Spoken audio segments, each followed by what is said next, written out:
ક્ષેત્રોમાં જો સફળતા મેળવવા માગતા હોઈએ તો એ માટે એકાગ્રતાની અત્યંત આવશ્યકતા છે.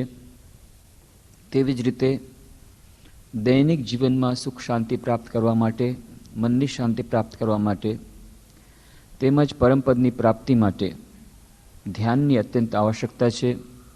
એકાગ્રતા અને ધ્યાન એ બંનેનું આપણા જીવનમાં મહત્ત્વ, એ બંને કેવી રીતે એકબીજાના પરિપૂરક છે અને બંને વચ્ચેનો સૂક્ષ્મ અંતર શું છે. એકાગ્રતા અને ધ્યાન પ્રાપ્ત કરવાના વિભિન્ન ઉપાયો, જેમાં આપણે કહ્યું હતું કે ઇન્સ્ટન્ટ સમાધિ જેવી કોઈ વાત આપણે ન માની લેવી જોઈએ. યમ, નિયમ, આસન, પ્રાણાયામ, પ્રત્યાહાર, ધારણા, ધ્યાન એ સપ્તમ સોપાન છે અને પછી અષ્ટમ સોપાન છે સમાધિ. એ સાતે સોપાન આપણે પાર કરવા પડે તો જ આપણે સમાધિ ચિત્તવૃત્તિ નિરોધની અવસ્થામાં પહોંચી શકીએ. એ બધી વાતો આપણે કરી હતી. અને એકાગ્રતા ધ્યાનને એનો અભ્યાસ કરવા જતાં જે વિભિન્ન બાધાઓ આવે છે, એ બાધાઓનું અતિક્રમણ આપણે કેવી રીતે કરી શકીએ. ધ્યાન અને એની સાથે મંત્રોનો જાપ એ બંને કેવી રીતે એકબીજા સાથે સંકળાયેલા છે. ધ્યાન અને મંત્રોનો જાપ, ધ્યાન અને પ્રાર્થના, ધ્યાન અને પ્રાણાયામ, આ એકબીજાના પરિપૂરક બળો, પરિપૂરક જે વિભિન્ન પ્રકારના આયામો, એની પણ આપણે ચર્ચા કરી હતી. અને આપણે કહ્યું હતું કે મનની શુદ્ધતા જેટલી વધુ હશે એટલી મનની એકાગ્રતા પ્રાપ્ત થશે. આ મનની શુદ્ધતા પ્રાપ્ત કરવી એક બે દિવસની વાત નથી, એ જીવનભરની સાધના છે. કારણ કે આપણા મનના 3 સ્તરો છે: કોન્શિયસ માઇન્ડ, ચેતન સ્તર, સબકોન્શિયસ અથવા અનકોન્શિયસ માઇન્ડ, અચેતન, અને પછી સુપર કોન્શિયસ, અતિચેતન. તો મનની આ 3 અવસ્થા હોવાને કારણે આજે અચેતન મનમાં જે ઘણા બધા સંસ્કારો પડેલા છે, પૂર્વજન્મના સંસ્કારો, તો પૂર્વજન્મના સંસ્કારોની જ્યારે વાત નીકળી ત્યારે વાત આવી કે પૂર્વજન્મ છે કે નહીં, પહેલાં તો એ જ નક્કી કરવું પડે. અને એટલા માટે કર્મવાદની વાત આવી. અને આપણે પોતાના પુરુષાર્થ દ્વારા કેટલાક પ્રમાણમાં એકાગ્રતા ધ્યાનમાં આગળ વધી શકીએ. નસીબ ઉપર નસીબ ઉપર આધારિત રહેવું કે પુરુષાર્થ ઉપર આધારિત રહેવું, અને આપણે કેટલા પ્રમાણમાં આ અચેતન મનમાંના સંસ્કારો ભૂસી શકીએ, પોતાના પુરુષાર્થ દ્વારા ભૂસી શકીએ કે નહીં. તો પ્રારબ્ધ અને પુરુષાર્થ વચ્ચેનો ભેદ, કર્મવાદનો સિદ્ધાંત, પુનર્જન્મનો સિદ્ધાંત એ પોતાની રીતે આડકતરી રીતે આ ચર્ચામાં આવી ગયા. અને એમાં ભગવાનની કૃપા કંઈક એ પ્રારબ્ધ અને પુરુષાર્થની વચ્ચેની કડીમાં જોડાઈ શકે કે નહીં, આ બધી ચર્ચા આપણે કરી રહ્યા હતા. તો એ ચર્ચાને આજે આપણે આગળ નહીં વધારીએ. આ ચર્ચા જે પાછલા સપ્તાહ સુધી આપણે કરી હતી ને આવતા શનિવારે ફરી પાછું આગળ વધાવશું. આ શનિવારે આજે આપણે બીજી ચર્ચા કરીશું. ધ્યાનના વિભિન્ન પ્રકારોની વાત આપણે કરી હતી. અને એમાં આપણે કહ્યું હતું કે નિરાકારનું પણ ધ્યાન થઈ શકે, સગુણ સાકારનું પણ ધ્યાન થઈ શકે, જેને જે દેવી દેવતામાં શ્રદ્ધા હોય એ પ્રમાણેનું ધ્યાન થઈ શકે. ધ્યાનના વિભિન્ન પ્રકારો.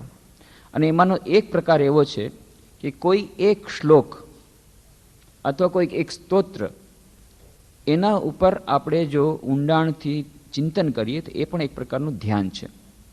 શ્રી રામકૃષ્ણના અંતરંગ શિષ્ય સ્વામી તુર્યાનંદજી મહારાજ દરરોજ ગીતાનો એક શ્લોક યાદ કરી અને એક શ્લોક પર દરરોજ ચિંતન કરતા, આખો દિવસ એના પર ધ્યાન કરતા, એક જ શ્લોક ઉપર. તો આ પણ એક પ્રકારનું ધ્યાન છે. આજે આપણે એ પ્રકારનું ચિંતન કરવાનો પ્રયત્ન કરીશું. આજે શિવરાત્રિ છે, વિશેષ દિવસ છે. હમણાં જ આપણે સ્તોત્ર સાંભળ્યું, શિવ સ્તોત્ર. શિવાવતાર સ્વામી વિવેકાનંદજીએ પોતે રચેલું સ્તોત્ર. ખૂબ જ સુંદર, અત્યંત એનું અંદર ગહન એના ભાવ છે. તો એને આપણે પકડવાનો પ્રયત્ન કરીશું. આજે એના પર ધ્યાન કરવાનો પ્રયત્ન કરીશું, જે શિવ સ્તોત્ર. કેમ કે આજે શિવરાત્રિ છે, દરેક જગ્યાએ શિવરાત્રિ ઉજવાય છે. અહીંયા પણ આજે આપણે રામકૃષ્ણ આશ્રમમાં ઉપર મંદિરમાં રાતના 9 વાગ્યાથી વિશેષ પૂજા થશે. 4 પ્રહરની પૂજા થશે. એવી વાત છે શિવની 4 પ્રહરની પૂજા હોય તો લગભગ રાતના 1-2 વાગે કદાચ પછી હવન પણ થશે. ત્યાં બેલુર મઠમાં અમારે હેડક્વાર્ટર્સ છે, ત્યાં તો મોટા પાયે ઉજવાય છે, હજી પણ મોટા પાયે. અને ત્યાં તો આખી રાત પૂજા ચાલે. અને એના જોવા દૂર દૂરથી લોકો આવે, આખા દેશમાંથી. એ શિવરાત્રિ જોવા જેવી. કેમ અહીંયા પણ જેમ કે પૂજા તો થશે જ, ગીત કીર્તન બધું થશે, સાથે સાથે વિદ્યાર્થી મંદિરના વિદ્યાર્થીઓ નૃત્ય કરશે, એમાંથી એક શિવજી બનશે, નંદી ભૃંગી બનશે, એની સાથે સાથે બધા નાચ કરશે એ ઉપર આજે રાતના 9 વાગે. એ જોવા જેવું છે. પણ બેલુર મઠમાં તો વિશેષ વાત, ત્યાં અમારા ટ્રેનિંગ સેન્ટરમાં જેમ વાત કરી હતી, કોઈ પણ વ્યક્તિ રામકૃષ્ણ મિશનમાં સંન્યાસી તરીકે જોડાવા આવે તો પહેલાં 9 વર્ષ સુધી એને ટ્રેનિંગ લેવી પડે, ત્યાં સુધી એને સંન્યાસ દીક્ષા ન મળે. એ વ્હાઇટ ડ્રેસ પહેરે.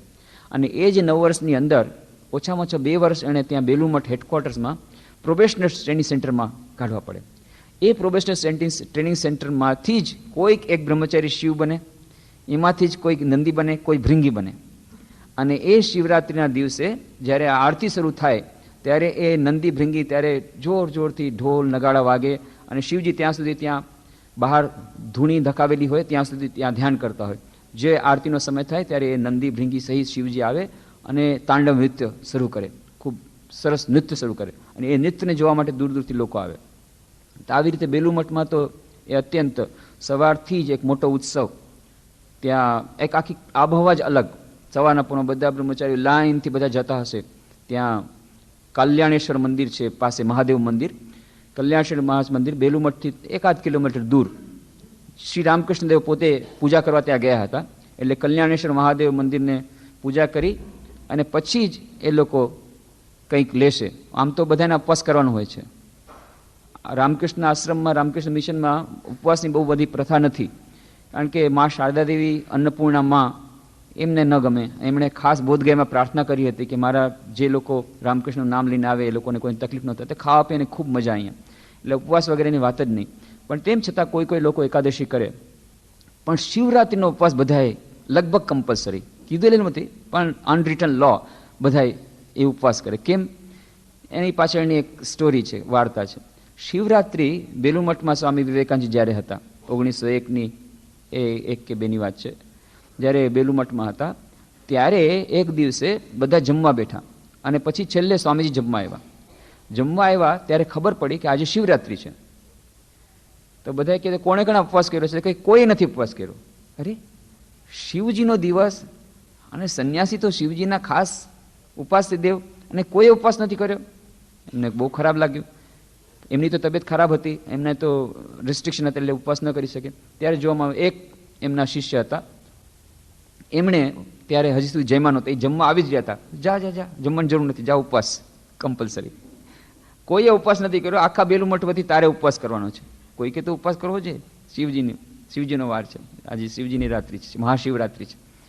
તો ત્યારથી પછી આ સ્વામીજી વિવેકાનંદજીની આવી ઈચ્છા હતી કે કમસે કમ શિવરાત્રિનો ઉપવાસ કરવો જોઈએ. તો હવે બધા સંન્યાસીઓ, બ્રહ્મચારીઓ બધાય ઉપવાસ કરે. જો કે ઉપવાસની પાછી અલગ અલગ વેરાયટી હોય છે, જેમ આપણે ત્યાં હોય છે ને સમાજમાં, કે એમાં સાવ નિર્જળા ઉપવાસ, પાછા જળ સહિત, પછી ચા દૂધ સહિત, પ્રવાહી સહિત, પછી ફળાહાર અને પછી ફળાર.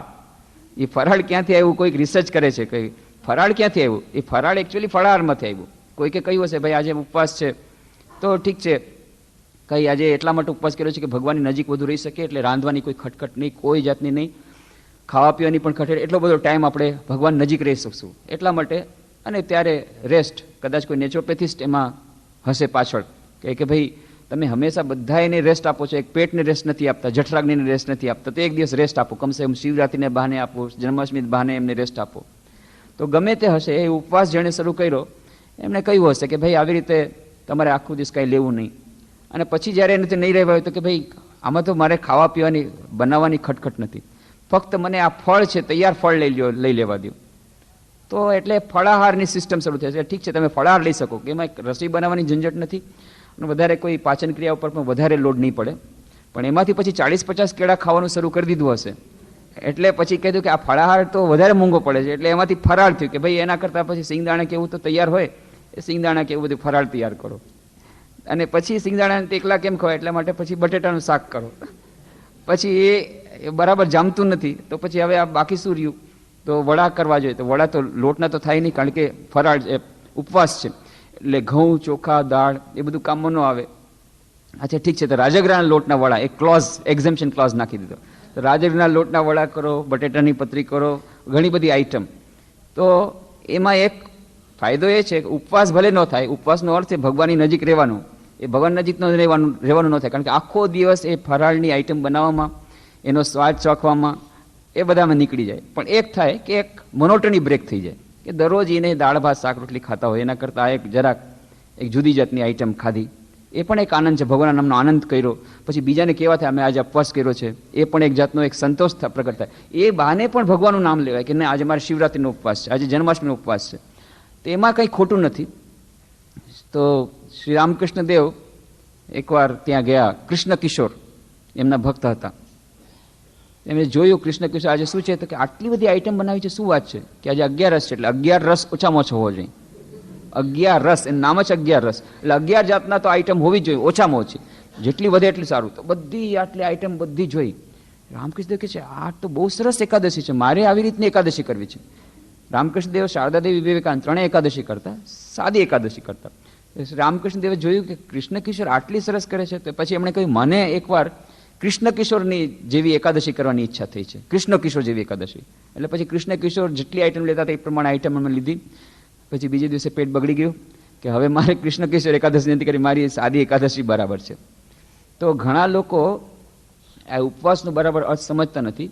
પણ અમારે ત્યાં કમસે કમ એ બિલ્વ જે હોય એનું શરબત બનાવે, અને એ શરબત આપવા જાય. તો અમે લોકો જ્યારે બ્રહ્મચારી હતા ત્યારે અમારી એક ડ્યુટી રહેતી હતી કે એ બિલ્વમાંથી શરબત બનાવવું, અને જેટલા સંન્યાસી હોય ત્યાં તો લગભગ 100-150 સંન્યાસીઓ રહે છે બેલુમઠમાં, દરેક જગ્યાએ જવું, આખી એનું ડ્યુટી ચાર્જ, અને બધા એને શરબત આપવું કે આજે શિવરાત્રિ છે, ઉપવાસ કર્યો છે, તો તમે આ શરબત લઈ લો. અને એક સ્વામીજી તો એટલા જોરથી વૈધા, હજી સુધી મને યાદ છે કે શું કીધું કે આ શિવરાત્રિ છે તો શું છે, તો ઉપવાસ. તો શું લાવ્યા છો? બિલ્વનું શરબત છે. બિલ્વનું શરબત લેવાથી પછી ઉપવાસ ક્યાંથી થયો? જો બિલ્વનું શરબત લઈ લીધું તો ઉપવાસ ક્યાંથી થયો? આ તમારો ઉપવાસની તો બહુ વિચિત્ર પ્રકારનો ઉપવાસ છે. ઉપવાસનો અર્થ છે, અને એ સંન્યાસી જોયું મેં 70, એવા કેટલા બધા સંન્યાસી 70-80 વર્ષની ઉંમર ત્યારે હતી, 80 વર્ષથી ઉપરની ઉંમર હતી, આખી રાત શિવરાત્રિને બેઠા રહ્યા, અને આખા દિવસ કંઈ ન લે, જળ પણ નહીં, પણ આખી રાત બેઠા રહ્યા, ચારે પ્રહરની પૂજા કરો. એવા કેટલા બધા સંન્યાસી જોયા. પણ એ એવી રીતે કહેતા હતા કે ના, એ ઉપવાસ તો પછી ખરેખર ઉપવાસ કરવાનો. પણ એમાં શ્રી રામકૃષ્ણ દેવ પાછા વાત કરેલી છે. એક દિવસે શ્રી રામકૃષ્ણ દેવ પાસે ડોસીમાં મળવા આવ્યા હતા, અને અચાનક પડી ગયા. પછી એમને પૂછ્યું વાત શું છે, તો એકાદશી તે દિવસે હતી, એમણે ઉપવાસ કર્યો હતો. ત્યારે રામકૃષ્ણ દેવ કીધું જો તમે લોકો એકાદશી ભલે કરો, પણ થોડુંક કંઈક ખાઈ લેવું, કમસે કમ થોડા ફળ લઈ લેવા, કે કોઈક વસ્તુ લઈ લેવી. એકદમ સાવ નિરાહાર રહ્યો એ મને પસંદ નથી. આવી રીતે તમે નિર્બળ થઈને પડી જાઓ તો કેવી રીતે ભગવાનની પૂજા કરશો? અને બીજું, માતાઓ, એમાં દરેકમાં જગન્માતા છે, માતાઓ ખાસ કરીને ભૂખા રહે એ મને જરાય ન ગમે. શ્રી રામકૃષ્ણ કહે છે એટલે તમારે કંઈક કરી લેવું, કંઈક લઈ લેવું, આતરડીને થોડી ઠારી નાખે, અને પછી તમારે ભગવાનનું નામ લેવું. ભગવાનનું વધુમાં વધુ નામ લઈ શકાય એ પ્રમાણે નહીં કરો. એટલા માટે રિલેક્સેશન ક્લોઝ રાખેલા છે. એટલે મને યાદ આવે છે એ અમારા લોકોની સંન્યાસ દીક્ષાનું વર્ષ હતું. તો સંન્યાસ દીક્ષા રામકૃષ્ણ મઠ મિશન એવી પરિપાટી છે કે રામકૃષ્ણ દેવની જન્મ જયંતિ હોય તે દિવસે રાતના, એટલે કે બીજે દિવસે સવારના 3 વાગે, એ દિવસે આખી રાત કાળી પૂજા થાય. આખો દિવસ તો રામકૃષ્ણ દેવની વિશેષ પૂજા, એ ઉત્સવ થાય. પછી ઉત્સવ પછી રાતના 9 વાગે મહાકાળીની વિશેષ પૂજા કરવામાં આવે. અને જેટલા લોકોને સંન્યાસ દીક્ષા આખા રામકૃષ્ણ મઠ મિશનમાં, બધાને ત્યાં બેલુર મઠમાં જ થાય. અમારા રામકૃષ્ણ મઠ મિશન જે પ્રમુખ સ્વામી, પ્રેસિડેન્ટ મહારાજ, એમના હસ્તે થાય. તો એ દિવસે આખો દિવસ નિર્જળા ઉપવાસ બની શકે તો, નહીં તો જળ લઈ શકાય. ક્યારેક ક્યારેક શરબત પણ એલાવ કરે છે, કોઈકને એવી તાસીર ન હોય તો, પણ ઉપવાસ કરવાનો. અને પછી રાતના આખી રાત એ પૂજા ચાલે, એમાં જે લોકો બેસી શકે. સવારના 3 વાગ્યામાં એ સંન્યાસ દીક્ષા થાય. તો અમે લોકો સંન્યાસ દીક્ષા માટે ગયા હતા ત્યાં બધા બ્રહ્મચારીઓ. ત્યારે રામકૃષ્ણ મઠ મિશનના પ્રેસિડેન્ટ મહારાજ, ત્યારના 10મા અધ્યક્ષ મહારાજ વીરેશ્વરાનંદજી મહારાજ એ હતા. તો એવી પરિપાટી છે કે એ સંન્યાસ દીક્ષા થશે એના 3 દિવસ પહેલા બધાની પરમિશન લેવી પડે, ફોર્મલ, કે આવી રીતે સંન્યાસ દીક્ષા થવાની છે તો આશીર્વાદ આપો. તો શરૂઆત કરીએ એ પ્રેસિડેન્ટ મહારાજ પાસેથી, અને પછી બધા સંન્યાસી પાસે જવાનું, લાઈન, બધા one by one, turn by turn. તો સૌથી પહેલા જ્યારે પ્રેસિડેન્ટ પાસે દીક્ષા પરમિશન લેવા માટે ગયા ત્યારે પ્રેસિડેન્ટ મહારાજ બહુ સુંદર વાર્તા કરી કે કોણે કોણે શિવરાત્રિનો ઉપવાસ કર્યો, શિવરાત્રિ હતી તે દિવસે કોણે કોણે ઉપવાસ કર્યો છે? તો કે અમે બધાએ કરી છે. વાહ, તો બહુ સરસ, શિવરાત્રિનો ઉપવાસ કર્યો છે. પણ જોજો તબિયત સાચવીને, કારણ કે પાછું તમારે 2 દિવસ પછી રામકૃષ્ણની જન્મ જયંતિ છે, ત્યારે પાછું તમારે ઉપવાસ કરવો પડશે, અને ત્યારે તો લગભગ નિર્જળા ઉપવાસ કરવો પડશે. એટલે જેનાથી બની શકે એટલો ઉપવાસ કરજો, નહીં તો કંઈક શરબત વગેરે લઈ લેજો. સાવ નિર્જળા જો તમે થઈ શકે તો સારું, સાવ નિર્જળામાં નહીં જતા. અને પછી બહુ જ એમનું માતૃ હૃદય હતું, મા શારદાદેવીના શિષ્ય હતા ને, એટલે માતૃ હૃદય હતું. અને પછી એણે હસતા હસતા એક વાર્તા સંભળાવી કે એક જગ્યાએ શિવરાત્રિની પૂજા ચાલતી હતી, અને તે પતિ દેવતા કે આખો દિવસ હું મેં ખાધું નથી, થોડુંક મને શરબત કે કંઈ આપી દે. તો કે હવે તો પૂજા શરૂ થાય છે, પ્રથમ પ્રહરની પૂજા એ પતી જાય પછી તમે થોડુંક લેજો, શરબત કે કંઈક લેજો. એટલે ઠીક છે, પતિ દેવતા બિચારા બહુ ભૂખ્યા હતા, જેમ તેમ કરીને બેઠા. મન તો પૂજામાં નથી, મનમાં બધી વાનગીઓ લઈ દેખાય છે કે શું શું ખાવું છે. પછી પ્રથમ પ્રહરની પૂજા શરૂ થઈ. 4 પ્રહરની પૂજા હોય શિવરાત્રી. પ્રથમ પ્રહરની પૂજા થઈ એટલે પતિ દેવતા કે હવે તો ભાઈ કંઈક આપ. એટલે પત્ની કહ્યું કે હવે પ્રથમ પ્રહરની પૂજા ખતમ થઈ ગઈ છે, અડધું તો કમસે કમ જવા દો, અડધી પૂજા, 4માંથી 2 તો ભાગ થઈ જાય. એટલે કે બીજા પ્રહરની પૂજા હવે શરૂ થાય છે, હમણાં જ પતી જશે, થોડોક ધૈર્ય રાખો. ઠીક છે, પતિ દેવતા પાછા ખાદ્ય સામગ્રીનું ચિંતન કરતા કરતા બેઠા. બીજી પ્રહરની પૂજા પૂરી થઈ ગઈ. હવે તો મા બાપ કંઈક આપ. એટલે પત્ની કહ્યું કે હવે તો અડધી પૂજા પતી જ ગઈ છે, હવે અડધી પતી ગઈ છે, આટલાક માટે શું કરો તમે કરો છો? ના ના ના, હવે માથ નહીં રહે. અચ્છા ઠીક છે, એક પૂજા હજી શરૂ થાય, હજી પતી જાવ. ત્રીજા પ્રહરની પૂજા થઈ ગઈ કે હવે મારાથી રહેવાતું નથી, કે હવે 3 પ્રહરની પૂજા થઈ ગઈ, હવે આટલાક માટે તેને શું કરો તમે આ બધું બગાડો? તમને ખબર નથી શિવજીએ કહ્યું છે ઉપવાસ જે કરે એને વિશેષ હું આશીર્વાદ આપું છું, મોક્ષ થઈ જશે, મુક્તિ થઈ જશે. મારે મુક્તિ નથી જોતી, મને અત્યારે રોટલી આપ, શરબત આપ, મારે મોક્ષ નથી જોતો. પણ આટલું બધું કર્યું ને આટલાક માટે તમે રહી જાઓ છો. આટલી બધી વાતચીત થાય છે, રકઝક ચાલ છે કે હમણાં નહીં. ત્યાં તો બાજુના ઘરમાંથી કંઈક રડવાનો અવાજ આવ્યો. તો કે શું વાત, શું થઈ ગઈ? કે જોવાની જરૂર નથી, મને ખબર છે બધું શું થઈ ગયું. તારી જેવી કોઈ પત્ની હશે અને મારા જેવા પતિને બળજબરીથી કરાવતી હશે પૂજા, અને એ 4 પૂજા થાય, અને ઓલાના રામ રમી ગયા હશે, અને અત્યારે આ રાડ રોકો ચાલે છે. હવે મને જલ્દી દે, નહીં તો પાછું વિધવા થવું પડશે, એટલે પહેલાં મને ખાવાનું આપ. તો આવી રીતે હસતા હસતા કીધું કે જો આવી રીતે નહીં કરતા, કે રોવાનો વારો આવે, એટલે થોડુંક જો તમારી ન સહન થાય તો થોડું શરબત વગેરે લઈ લેજો. શિવરાત્રિનો ઉપવાસ કરો બની શકે એટલું, પણ જેનાથી ઉપવાસ એટલે કે ભગવાનની પાસે નિવાસ થાય એવી રીતે કરો. તો આવી રીતે એ ત્યાં બેલુર મઠમાં મોટા પાયે શિવરાત્રિનો એક અલગ જ આખો ઉત્સવ હોય. અહીંયા પણ આપણે ત્યાં થશે, રાતના ખૂબ સરસ પૂજા થશે. તો આજે શિવરાત્રિ એટલા માટે આપણે શિવજીના ઉપર ચિંતન કરશું, એના ઉપર ધ્યાન કરશું. હમણાં જ જે આપણે વાત સાંભળી હતી, ઘણા લોકો પૂછે છે શિવરાત્રિની પૂજા કે તમારે શિવજીની પૂજા થશે? હા, કે તમે તો બહુ મજામાં છો, શિવરાત્રિના દિવસે શિવજીની પૂજા કરો. જન્માષ્ટમી તો કે તરત જ કૃષ્ણ ભગવાનની પૂજા. રામનવમી તો કે અમે આજે રામનવમી મનાવશું. પાછા ક્રિસમસ ઇવ પણ મનાવો છો, જીસસ ક્રાઇસ્ટનો ફોટો રાખી દીધો, લ્યો ક્રિસમસ ઇવના દિવસે. પાછા મહાવીર જયંતિ આવશે તો મહાવીરનો ફોટો રાખી દેશો. બુદ્ધ જયંતિ આવશે, ભગવાન બુદ્ધનો ફોટો ઉપર રાખી દેશો. તમારે બધું મનાવવાનું કે હા બધું અમે ઉજવીએ છીએ. તો બહુ સરસ. તો આજકાલના ઓલા દલ બદલું છે નેતા, એના જેવો હાલ છે તમારા, કે જે પાટલી બદલી નાખો છો. ગંગા તીરે ગંગાદાસ અને જમના તીરે જમનાદાસ. તો એવી વાત નથી. કેટલાક લોકો એમ સમજે છે કે આ સુવિધાવાદી ધર્મ છે. રામકૃષ્ણ ધર્મ કેવો? અરે રામકૃષ્ણનો ધર્મ છે સુવિધાવાદી, જ્યારે પાટલી બદલાવો ત્યારે બદલાવી શકો. તમારે બુદ્ધ જયંતિ આવે ત્યારે એમ કહો અમે બૌદ્ધ છીએ, ક્રિસમસ એવા આવે કે અમે ક્રિશ્ચન છીએ, બધા પોતપોતાની રીતે બનાવે. એવી વાત નથી. ગંગા તીરે ગંગાદાસ, જમના તીરે જમનાદાસ એક વાત છે કે આવી રીતે દલ બદલું ના. અહીંયા જે શ્રી રામકૃષ્ણ મઠ મિશનમાં જે વિભિન્ન તહેવારો મનાવવામાં આવે છે એની પાછળની એક અત્યંત ગહન ભૂમિકા છે, અને એ છે કે આ વખતે વિશ્વમાં શાંતિ સ્થાપવા માટે અને સમસ્ત વિશ્વમાં દરેકે દરેક ધર્મમાં નવી જાગૃતિ લાવવા માટે અને દરેક ધર્મની સંસ્થાપના માટે શ્રી રામકૃષ્ણદેવ આવ્યા હતા.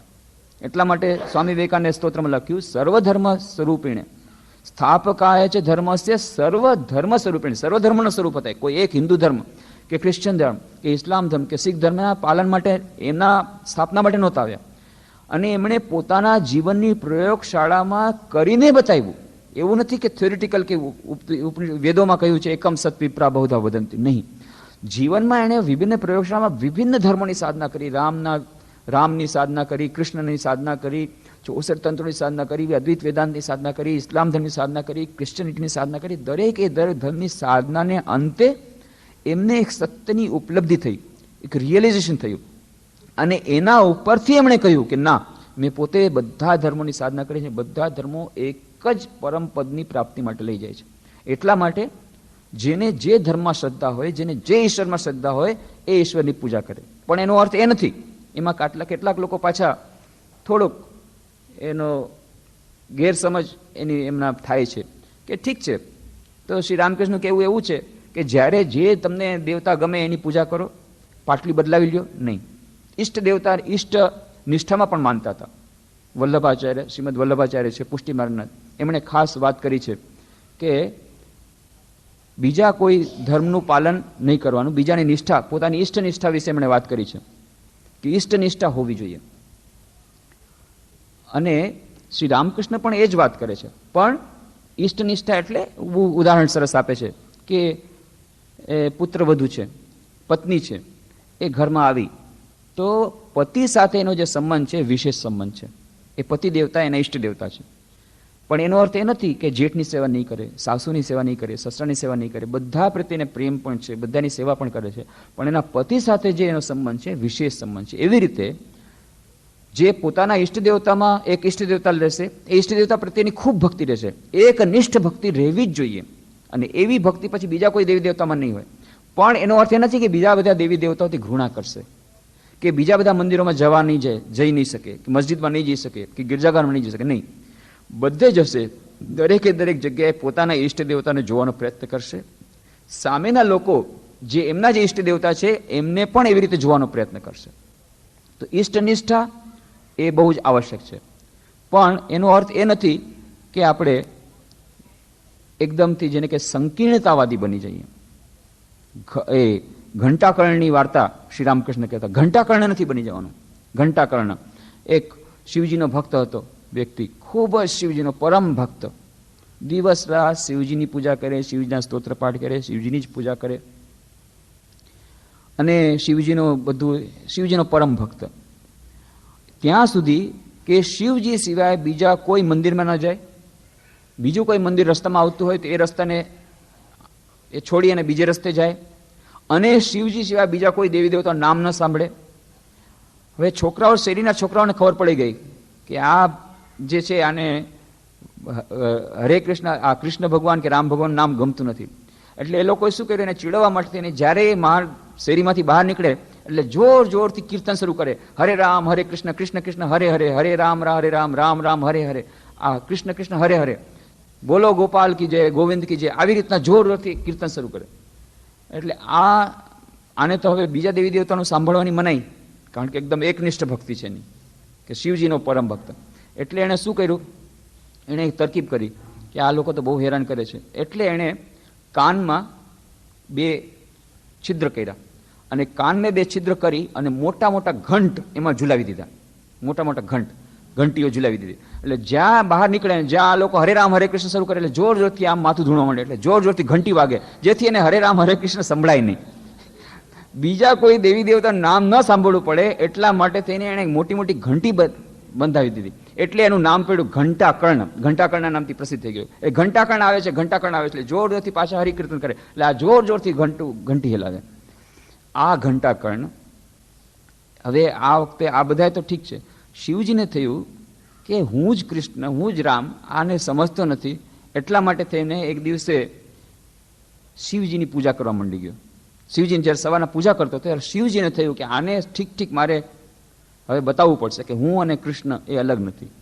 એટલે એમણે અદ્ભુત રૂપ ધારણ કર્યું. અડધો ભાગ એમનો શિવજીનો એકદમ, એ જેવી રીતે ત્રિશુલ હોય, જટા હોય, બધું અડધો ભાગ શિવજીનો, અને બાકીનો અડધો ભાગ કૃષ્ણ ભગવાનનો. એ કૃષ્ણ ભગવાનના શંખ છે, એવી જાતનું સુંદર સ્વરૂપ છે. અડધો ભાગ, 2 ભાગ થઈ ગયા. હવે આ તો ધ્યાનમાં હતો. જ્યારે ધ્યાન કરીને પાછું જુએ છે, અરે આશ્ચર્ય, શિવજીની મૂર્તિને બદલે સાક્ષાત શિવજી છે, પણ એમાં પાછા પૂરા શિવજી નથી, અડધા પાછા શિવ છે ને અડધા કૃષ્ણ ભગવાન છે. અને નીચે જે અગરબત્તી છે એની સુગંધ બંને નાકમાં જેરી છે. હવે મારે એક નાક તો કૃષ્ણનો છે એટલે એક નાક શિવજીનું છે. આ તો ન ચાલે. હું શિવજીની પૂજા કરું છું અને કૃષ્ણ ભગવાન મારી પૂજા લેલી છે, એ બરાબર નથી. એટલે આ જે કૃષ્ણ ભગવાનનું જે નાક હતું એને દબાવીને રાખ્યું કે એમાં અગરબત્તીની સુગંધ ન પહોંચી જાય.